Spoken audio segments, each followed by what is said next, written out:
Meet Osama Bin Laden, the wealthy Saudi heir who became the face of terror, masterminding the 9/11 attacks that shocked the world. Despite his fortune, he chose a path of violence, leading a jihad that would scar countless lives. How did a man born into privilege become the mastermind of global terror? This is the story of a name the world would never forget. Early life and roots of radicalism. Osama bin Laden was born on March 10, 1957, in Riyadh, Saudi Arabia.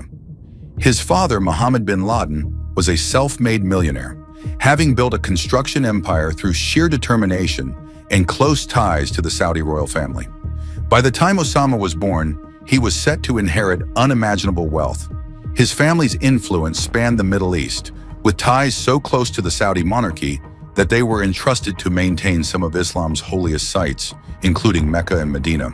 Ideological shift and the call to jihad. During his late teens, Osama became deeply influenced by pan-Islamist ideologies. Scholars like Sayyid Qutb preached a return to strict Islamic governance, challenging the Western influences that were seeping into the Muslim world. The concept of jihad, holy struggle, became central to Osama's worldview. In 1979, the Soviet invasion of Afghanistan marked a turning point. Seeing Afghanistan as a battleground to protect the Muslim world, Osama traveled to Pakistan, where he met Abdullah Azzam. Together, they established Maktab al-Khidamat, a network that raised funds and recruited fighters. For Osama, this wasn't just a battle for Afghanistan, it was a symbol of resisting foreign invaders. His dedication to the cause set him apart, and as the conflict dragged on, his ambitions grew, culminating in the formation of Al-Qaeda in 1988, a term meaning the base. The Gulf War and a personal betrayal. Osama returned to Saudi Arabia a hero after the Soviet-Afghan War, but his triumph was short-lived. In 1990, when Iraq invaded Kuwait, the Saudi government sought protection from the United States. Osama was furious. He offered his own Arab Legion to protect Saudi lands, warning against allowing Western infidels onto sacred Islamic soil. But when the Saudi monarchy rejected his proposal in favor of American support, he felt betrayed by his homeland. This rejection intensified his hatred for both the Saudi government and the United States. From this moment on, Osama's objective became clear: to drive Western influence out of the Muslim world.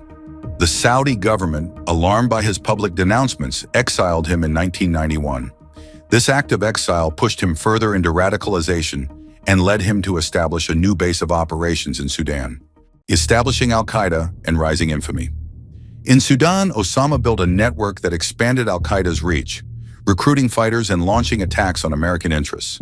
But by 1996, international pressure forced Sudan to expel him. His next stop?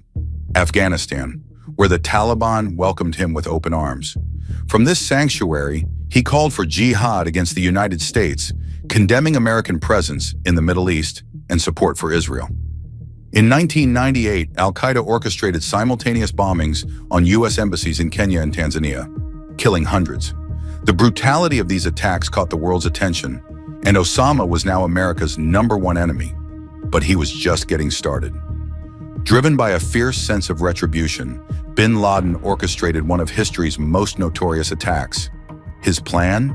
To strike at the very heart of America.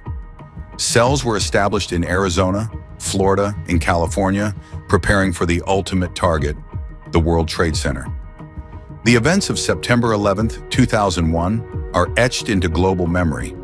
19 hijackers seized 4 commercial planes, crashing 2 into the Twin Towers, 1 into the Pentagon, and another in Pennsylvania after passengers fought back.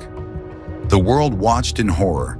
In under 2 hours, the world's perspective on security, ideology, and warfare transformed. Osama bin Laden had succeeded in his aim to make a mark, but the response would be fierce.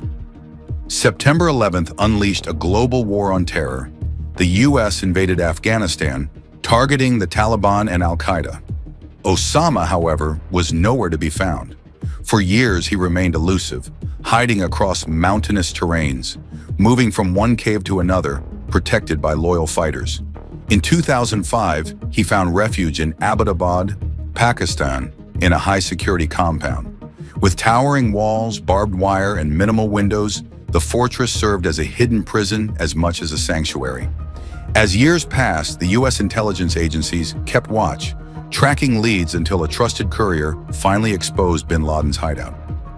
On May 1, 2011, President Obama authorized one of the most daring raids in U.S. military history.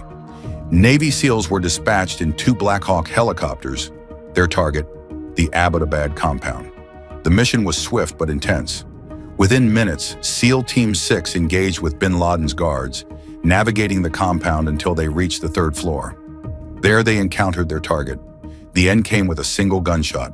Within hours, President Obama announced to the world that Osama bin Laden was dead. His body was buried at sea to prevent any shrine or symbol of martyrdom from forming. But bin Laden's death raised questions. Would it mark the end of al-Qaeda? Or had he left behind a legacy that would continue to haunt the world?